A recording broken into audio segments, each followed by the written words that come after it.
ये सरकार का सौगात है जो पीठ पे चल रहा है। आपको मैं यह कहना चाहता हूँ, पीठ का तो दर्द आप देख लिए हैं, लेकिन पेट का दर्द नहीं देख रहे हैं। ये जो सरकार है, अडानी अंबानी को ये सब्सिडी देंगे और किसान को यह लाठी देंगे। गिरिराज सिंह, ये जो आंख से पानी जो बहाते हैं, ये बहाते हैं सिर्फ किसके लिए? ये बनाते हैं अंबानी के लिए, अडानी के लिए।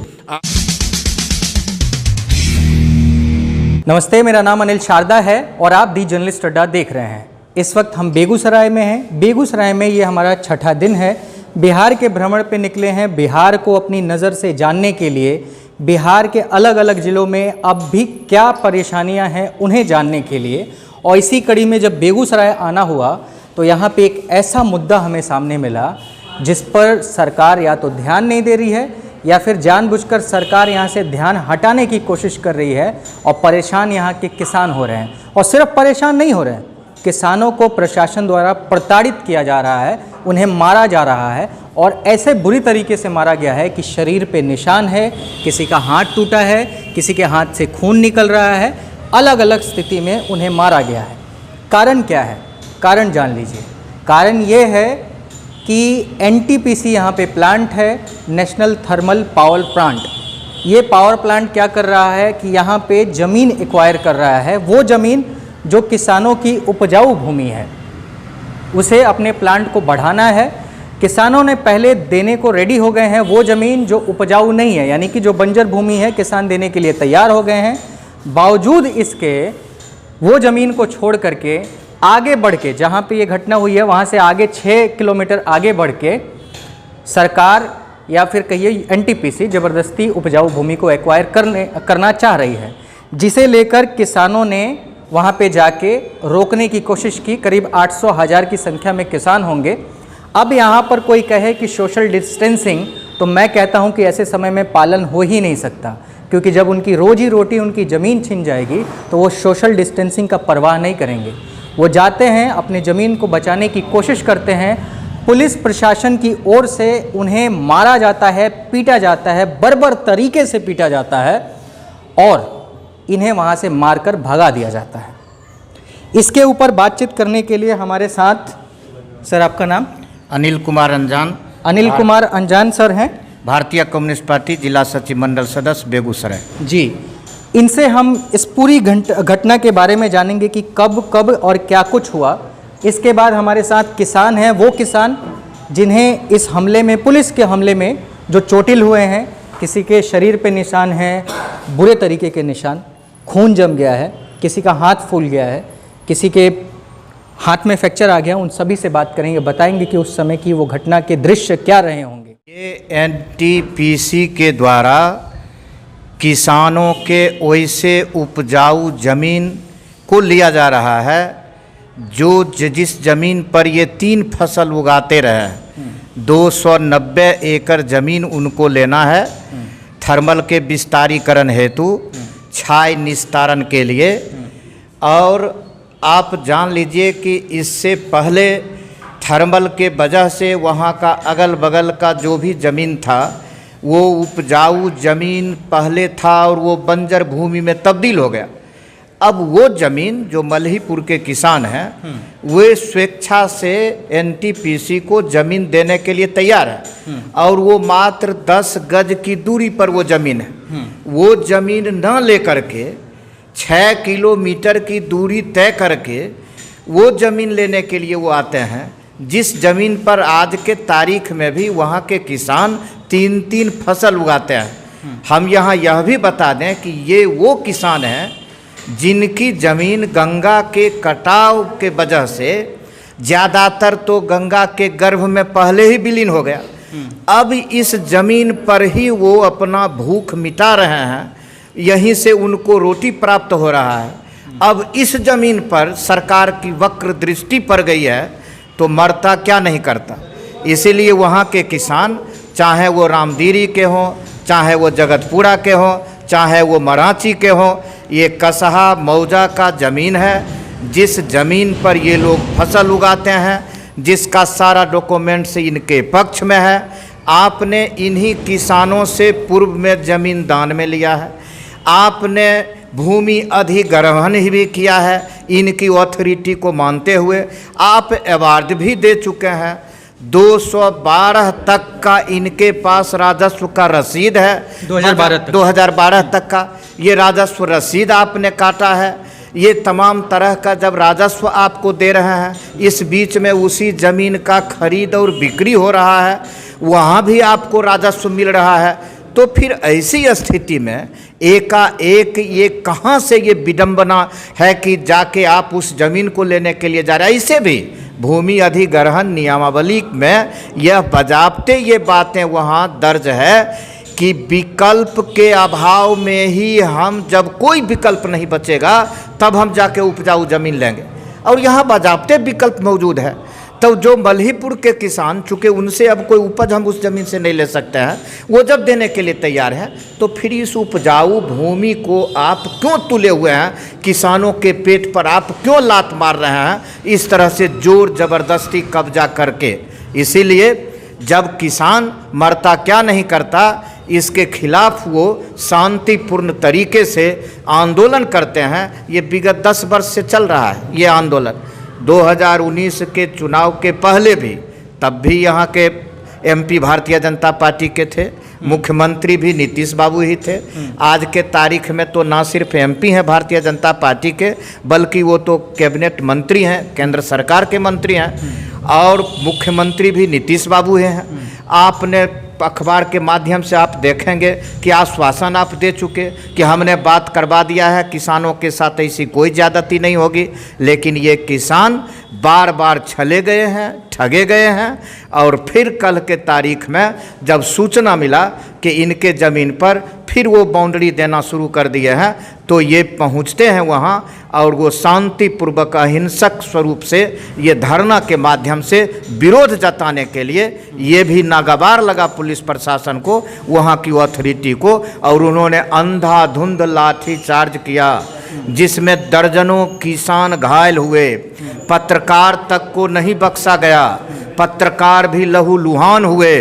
और जब ये सूचना हमारे जैसे लोगों को प्राप्त हुआ, तो भागे भागे हम किसानों के पक्ष में वहाँ जाके खड़ा हुए हैं। और प्रशासन से वहाँ जब ये नौबत आ गया कि पूरे इलाके के लोग जब उधर मूव करने लगे, तब जाके प्रशासन को बैक होना पड़ा, और तब जाके हम लोगों के बीच वो वार्ता हुई। और उसी वार्ता के दौरान ये तय हुआ कि कल ही पटना डीएम के साथ हम लोगों का बैठक होना है, और उस बैठक के माध्यम से हम अपना पक्ष रखेंगे। अभी तक सरकार का कोई पक्ष सामने आ ही नहीं रहा है कि आप जो इस ज़मीन पर जा रहे हैं, थर्मल के विस्तारीकरण के लिए आप लेने के लिए जा रहे हैं, तो आपका क्या पक्ष है, क्यों आप उपजाऊ भूमि लेने जा रहे हैं। तो ऐसा वो कोई दलील नहीं दे पा रहे हैं। आप मुख्यमंत्री हैं, आप सरकार में हैं, वहाँ के जो भी एमएलए हैं, एमपी हैं, कोई तो आवें, कोई तो बतावें, इस पीड़ा को उचित जगह पर पहुंचावें। हमने पिछले दिनों अपने पार्टी स्तर से हम इस किसान के सवाल को लेके इसी लॉकडाउन अवधि में हमने धरना देने का काम किया। हमने यहाँ से पत्राचार के माध्यम से, आवेदन के माध्यम से हमारे पूर्व सांसद शत्रुघ्न प्रसाद सिंह लगातार इस मुद्दा को उठाते रहे हैं और वो अपनी बातों को पहुँचाते रहे हैं। आज भी आप देखेंगे तो बाकी प्रेस मीडिया के माध्यम से भारतीय कम्युनिस्ट पार्टी ने जो तथ्य था उसको रखने का काम किया और इसका विरोध किया। और आज के तारीख में भी एक बार फिर हम भारतीय कम्युनिस्ट पार्टी की ओर से हम इसकी तीव्र आलोचना करते हैं और हम मांग करते हैं कि ये ऐसे भी ये किसान जो गल्ला पैदा करते हैं तो ये स्वयं तो नहीं खाते हैं। आप अभी जो इंटरव्यू ले रहे हैं, अगर आपको भी रोटी नहीं मिले तो आप भी माइक पकड़ना छोड़ दीजिएगा, वो कैमरा संभालना बंद कर देंगे। हमने वहाँ भाषण के क्रम में कहा पुलिस भाई को कि आपको भी अगर रोटी नहीं मिला, अगर रोटी मिलना बंद हो जाए तो आप भी राइफल नहीं उठाइएगा, बाबू लोग भी कलम नहीं चलाएंगे ऑफिस में। तो ये किसान एक तो लॉकडाउन के वजह से ये पहले से ही प्रभावित है, मरणासन की स्थिति में है। चूँकि ये जो सब्जी उगाने का काम किया, शादी विवाह सब रुक गई, जिसके वजह से इनको मार्केट नहीं मिला। वो सब्जी मवेशी के खिलाने के लिए ये मजबूर हो रहे हैं, उस सब्जी को वहाँ वो खेत में ही छोड़ दे रहे हैं। गल्ला का भी वही हाल है, लॉकडाउन के वजह से समय पर हम कटनी नहीं कर पाए, हमारा फसल झड़ गया, फिर बीच में मौसम की बेरुखी के वजह से हम मारे गए, बेमौसम वर्षा के वजह से। और तब आप जले पर नमक छिड़कने के लिए जाते हैं। करना तो ये चाहिए था कि इन किसानों को प्रोत्साहन राशि आपको देना चाहिए था, मासिक भत्ता आप तय कर देते कि ये किसान जो इस लॉकडाउन में भी, इस कोरोना के संकट काल में भी एकलौता अगर कोई तबका है तो किसान है, जो अपने मिशन में लगा रहा। और तमाम लोगों को अगर आप आज कह रहे हैं कि इतना किलो चावल देंगे, इतना किलो दाल देंगे, ये देंगे, किसके बदौलत? यही किसान आपका गोदाम भर रखा है और आज उसी किसान के पेट पर आप लात मारने जा रहे हैं। इसीलिए हम इसकी तीव्र निंदा करते हैं, मांग करते हैं कि अविलंब ये जमीन किसानों की है। आप यह मान चुके हैं, सर्वे रिपोर्ट से लेकर जमाबंदी तक, राजस्व रसीद तक, ये सारा जो तथ्य है उसके आधार पर आप मान चुके हैं कि ये ज़मीन किसानों का है। आप किस आधार पर ये ज़मीन लेना चाहते हैं, आपके माध्यम से हम मांग करते हैं कि ये बातें भी मीडिया के सामने आनी चाहिए। इसलिए सर, मैं एक सवाल ये करना चाह रहा हूँ कि जब सारे कागजात जो हैं वो किसानों के पक्ष में हैं जी, तो फिर किसके आदेश पे ये घटनाएं हुई? ये बाज़ाब्ता ये बिहार सरकार दे ये ज़मीन एनटीपीसी को बगैर किसान से बातचीत किए हुए अलॉट कर दिया, बगैर कोई राय विचार लिए हुए। और एकाएक उसको क्या कुछ था नहीं था, आनन फानन में बिहार सरकार ने अलॉट कर दिया। इसके बारे में किसानों को भी कुछ कोई मालूम नहीं, कहीं से कोई पैसे, कोई अनुदान, कहीं कुछ नहीं, विचार तक नहीं लिया गया। पैसे की बात तो छोड़ दीजिए, अब वो उस आधार पर आते हैं, भाई हमको तो ये ज़मीन बिहार सरकार ने दे दिया तो हम क्यों छोड़ें। उनका यही है सीधा सीधी, बिहार सरकार का यह ज़मीन है ही नहीं, ये ज़मीन किसानों का है। और किसान से अगर बिहार सरकार ज़मीन लेना चाहती तो उसका प्रक्रिया है, तो उस प्रक्रिया के तहत किसान से बातचीत करके कि आप इस ज़मीन के एवज में क्या दीजिएगा, तो फिर किसान उससे सहमत होते, ये अपना ज़मीन देते तो एक बात थी। यहाँ तो सूचना तक नहीं है किसानों को, और बिहार सरकार ने एनटीपीसी को अलॉट कर दिया। वो उसी आधार पर आते हैं ये ज़मीन पकड़ने के लिए। और आज के तारीख में बिल्कुल विधि व्यवस्था का माहौल उत्पन्न हो चुका है, संकट में है बेगूसराय जिला के अंदर। और हम तमाम लोगों से आह्वान करते हैं, कोई दलगत राजनीति, विधायक सांसद लोग क्या कर रहे हैं? विधायक सांसद लोग अपना वोट की राजनीति कर रहे हैं। वो अपना घड़ियाली आंसू किसान के पक्ष में भी जाके बहाने का काम करते हैं। जब जब इन लोगों के ऊपर लाठियां बरसाई जाती है, जब जब जमीन हड़पने के लिए जाते हैं, वो कह रहे हैं हम अमुक मिनिस्टर से बात कर रहे हैं, सामने में मोबाइल लगा के हलो हलो कह के किसानों को सुना भी देते हैं। ये किसान लोग भी तो कम जिम्मेवार नहीं है, ये अपने हित और अहित इनका पहचान भी कुछ नहीं है। ये जाति में बंटते हैं, ये पार्टी में बंटते हैं, ये अपने पेशेगत राजनीति को भूल चुके हैं, ये अपने ईमान का भी सौदा करने लगते हैं। तो जब राजनीति का आधार जाति और संप्रदाय होगा, जब वोट का आधार लेन देन होगा, तो ये दिन आएगा ही। और उन लोगों को अभी भी विश्वास है कि आगे आने वाले समय में चुनाव फिर आएगा, हम अपने सौदागर को भेजेंगे, वो अपना बोरा में भर भर के जाएगा नोट का गड्डी, और मोहल्ला का, बूथ का, वार्ड का जितना सरदार है उसको देंगे और कहेंगे कि जाके बांट के अपना ले लो वोट। फिर वहाँ जब इन लोगों को मोटी राशि मिल जाएगी, ये पीठ की दर्द भूल जाएंगे, इनके ऊपर लाठियाँ बरसाई गई, ये पीड़ा इनको याद नहीं रहेगा, और फिर अपना वो जाके वोट करेंगे उनके पक्ष में। ये मानना है जो एमएलए हैं, जो एमपी हैं, जो सरकार में हैं, उनको लगता है कि वोट तो ऐसे मिलता है, तो इसके लिए क्या ज़रूरी है इनकी आवाज़ को उठाना, या इनके लिए साथ में जाके संघर्ष करना, लाठी खाना। इसलिए वो बनावटा, वो कुर्ता पजामा बंडिल दे के, वो जो लिबास में, जैसे नाटकर में एक नेता का जो रोल होता है, यहाँ उसी नटकिया नेता के पाले में ये किसान समुदाय ये पड़ गए हैं। और उसी का यह फलाफल है कि आज किसानों के ऊपर लाठियां बरसाई जा रही है। तब जब इनको प्रोत्साहन भत्ता मिलना चाहिए था, हम लोगों ने मांग भी किया कि 10,000 रुपया मासिक इन किसानों को आप प्रोत्साहन भत्ता दें। ये किसान इस लॉकडाउन के कारण, ये कोरोना के कारण ये जितना पीड़ित हुए हैं, जितना नुकसान हुआ है, और इन्होंने जो बहादुरी का जो नमूना पेश किया है, इसके ये हकदार हैं। लेकिन यहाँ तो सब छले जा रहे हैं और सबको ठगा जा रहा है, कहीं कोई उस तरह की व्यवस्था नहीं है। इसलिए ये जले पर नमक छिड़कने का सामान है। हम इसका लगातार ना सिर्फ विरोध करते हैं, बल्कि हम किसान के साथ लाठी खाने के लिए, जेल जाने के लिए हम तैयार हैं। सरकार के सामने जो कुछ मुद्दा लाना था हमने वहाँ तक पहुँचा दिया। मानना नहीं मानना अब सरकार का काम है, लेकिन हम किसानों के साथ। मैं इस पर एक टिप्पणी ज़रूर करूंगा, लेकिन उसके पहले मैं आपको उन किसानों को दिखा दूं जो चोटिल हुए हैं, जिन्हें चोट लगा है। सर आप 1 मिनट इधर आ जाइए और आप आगे आइए।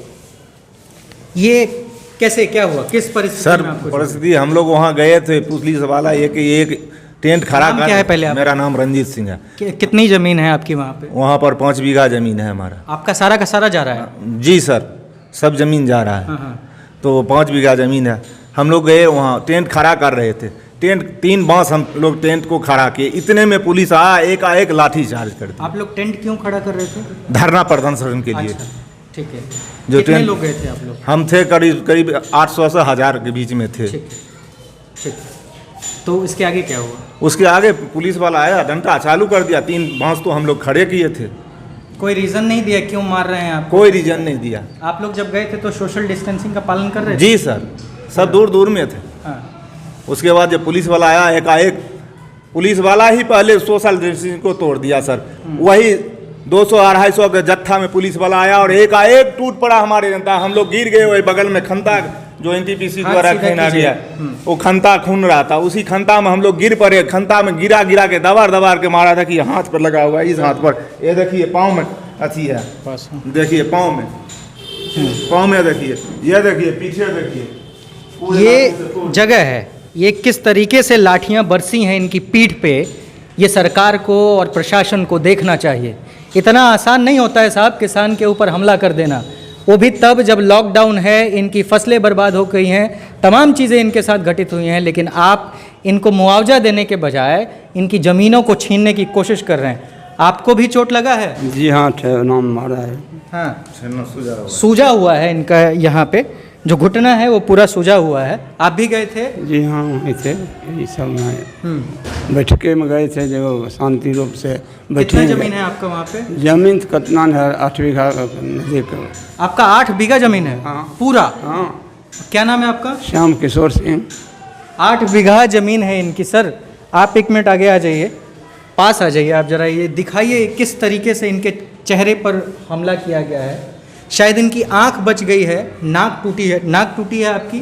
8 टाके लगे हुए हैं। 8 टाके लगे हैं, सिर्फ इतने ही जगह में 8 टाके लगे हैं। नाम क्या है सर आपका? पंकज कुमार, तानाशाह की तरह। नाम पहले बताइए। विजय सिंह। कितना जमीन था आपका वहाँ? मेरा जमीन 4.5 बीघा है। 4.5 बीघा है। हाँ हाँ। ठीक है। हम लोग को पता लगा ग्रामीण लोग से, भाई आपके ज़मीन पे काम चालू कर दिया है। हम लोग को कोई पता नहीं, NTPC ने। जब हम लोग वहाँ पहुँचे, बहुत ज़्यादा धूप था, इसके लिए छाँव के लिए हम लोग समयाना खड़ा करना चाहे, तब तक उधर से प्रशासन आया, बोला तुम लोग खड़ा नहीं कर सकते हैं। बोले हमको शांतिपूर्वक धरना देना है, बस इसके सिवा हमको कुछ नहीं करना है। बोला तुम लोग घर से भागो। बोले हम नहीं जान देंगे, ज़मीन नहीं देंगे, हम यहीं रहेंगे, कहीं जाएंगे नहीं। इसी पे लाठी चार्ज किया। उसके बाद पकड़ के ले गया हमको कैंप के अंदर, पे हाथ पैर बांध के बहुत बुरी तरह से 20 पुलिस वाला मिल के बूट जो से, हकीकत होगी वही एकदम बताइएगा। हकीकत बोल रहे हैं, हाथ पैर बांध के जूता और लाठी से भरपूर बार किया है, पूरा शरीर को बर्बाद करके रख दिया है। ये आपके ये हाथ में सीओ चोट किया, लगा है। मुकम्मल सीओ कैमरा किया है। आगे लेके आइए, ये जगह दिखाइए। जगह देखिए, ये आप देख रहे हैं, इस साइड से आप लीजिए, आप वहीं खड़े रहिए। ये देखिए, यहाँ से लेके पीछे तक इनको पीछे लगी तक है, है। हाथ पे लगा है। ये पीठ के पीछे लाठियाँ बरसी हैं। नीचे भी है, ऐसे हालात हैं। देख लीजिए यहाँ पर ये- है, यहाँ पर है। ये देख लीजिए, हाथ तोड़ दिया है। हाथ भी सूजा हुआ है आपका। सूजा हुआ है, हमारा भी यहाँ देखिए सूजा हुआ है।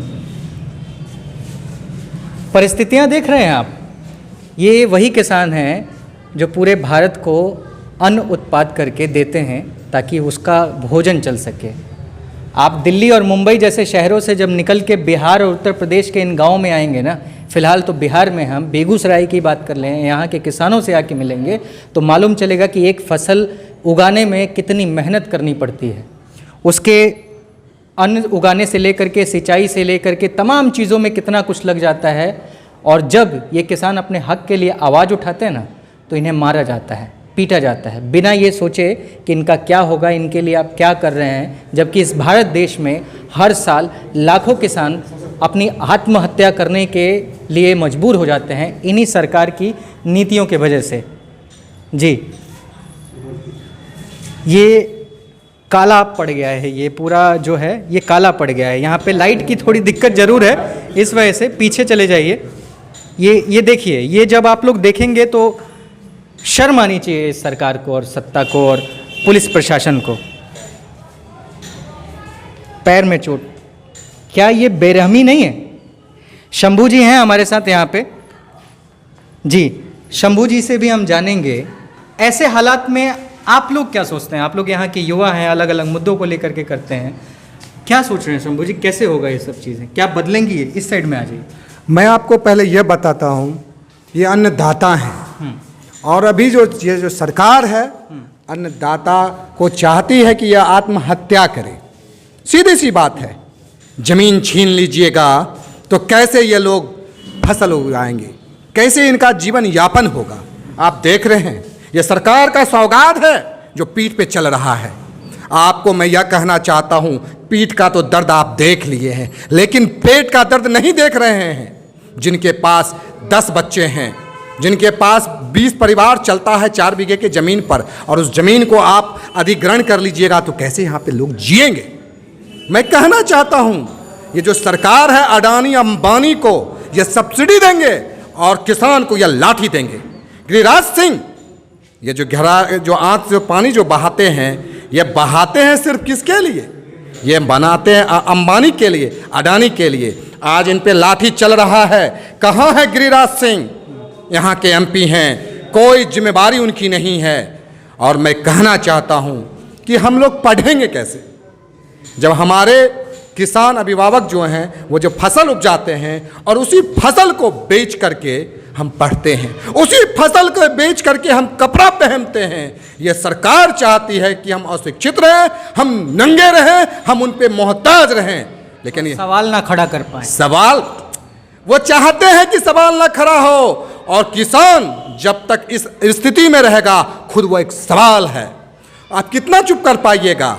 आपको हम कह देना चाहते हैं, ये जो किसान है भारत का पेट है, भारत का पेट का अन्न है, और उस पर लाठी बरसा रहे हैं। आप चाहते हैं कि अमेरिका से अन्न ला करके पूंजीपति को फायदा पहुंचाएं, और गरीब जो मजदूर जो अपने पसीना से फसल को सींचता है उस पर आप लाठी बरसा रहे हैं।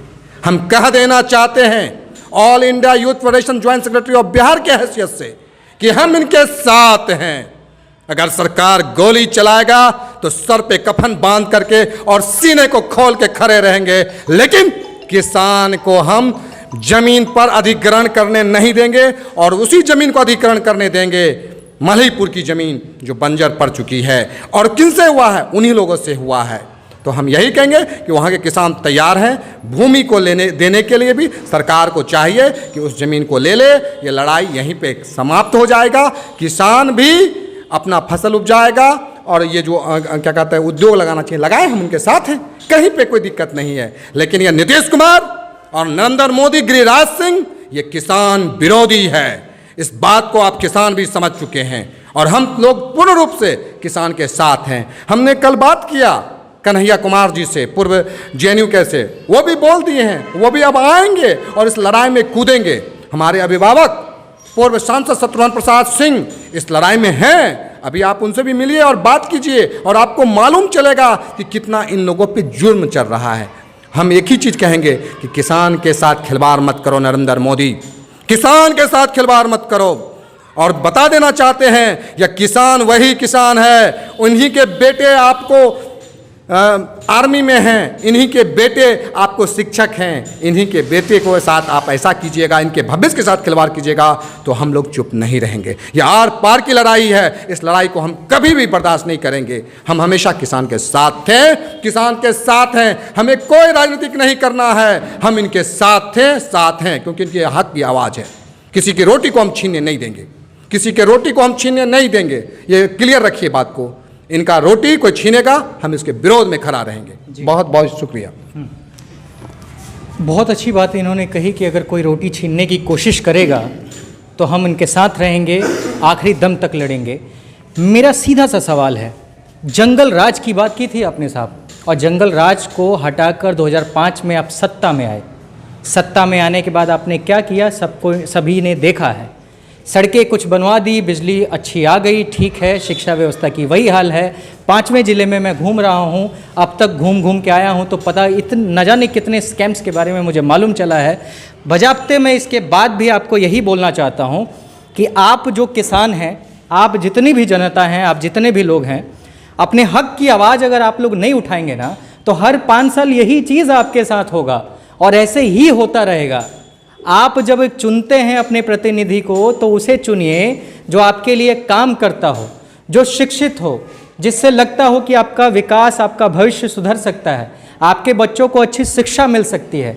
अगर ये आपने नहीं किया तो आपका यूं ही 5 साल बीतता रहेगा और आप जिस हालात में हैं वही हालात रहेगा। मैं पत्रकार हूँ, मेरा काम सिर्फ इतना है कि जो परेशानियाँ हैं उसे सामने लेके आऊँ, पर मैं 4 शब्द एक्स्ट्रा बोलने की कोशिश करता हूँ। इसलिए बोलने की कोशिश करता हूँ क्योंकि मैं इनकी परेशानियों को ज़मीन पे खड़े होके देख रहा हूँ, समझ रहा हूँ। इसलिए मुझे भी गुस्सा आता है, मुझे भी लगता है कि नहीं, अगर ये जनता शिक्षित हो जाए, अगर ये जनता जागरूक हो जाए तो ऐसे हालात इनके साथ नहीं होंगे। इन्हें अपने मूलभूत सुविधाओं के बारे में जानकारी होनी चाहिए और इसका काम आप जैसे लोग, अनिल सर जैसे लोग कर रहे हैं। अगर ये चीज़ चलता रहा तो एक दिन किसानों की स्थिति सुधरेगी, नहीं तो ये जो सुशासन बाबू की सरकार है, जो किसी भी की सरकार है, चाहे वो केंद्र की सरकार हो या राज्य सरकार हो, ये यूं ही किसानों को और बाकी सभी लोगों को लूटते रहेंगे। मेरा नाम अनिल शारदा है, आप दी जर्नलिस्ट अड्डा देख रहे थे। बेगूसराय से ये हमारा तीसरा वीडियो है। एक और बड़े मुद्दे पे हम आपको फिर से शाम को एक नई वीडियो के साथ मिलेंगे। तब तक के लिए धन्यवाद।